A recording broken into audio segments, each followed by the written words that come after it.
Hi అండి, అందరికి నమస్తే. Shri Basavalinga curry points and మిల్స్లో ఈరోజు మధ్యాహ్నం కర్రీస్ ఏంటో చూసేసుకుందాం రండి ఫ్రెండ్స్. ఈరోజు కర్రీస్ వచ్చేసి ఉల్లిగడ్డ ఎర్రపప్పు కర్రీ అండి.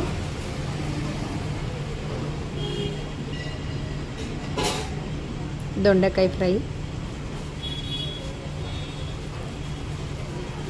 ఆలూ ఫ్రై,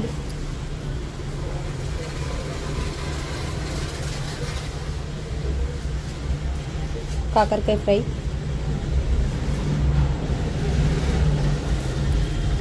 టమాటా పప్పు, పాలకూర పప్పు,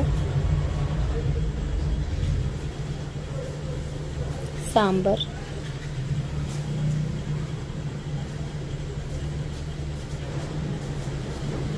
క్యాప్సికమ్ కర్రీ, వైట్ రైస్, చపాతీలు. అంతేనండి Shri Basavalinga curry points and మిల్స్లో ఈరోజు మధ్యాహ్నం కర్రీస్ తేవేనండి. వీడియోని సెలెక్ట్ చేయండి, మా ఛానల్ని సబ్స్క్రైబ్ చేసుకోండి ఫ్రెండ్స్.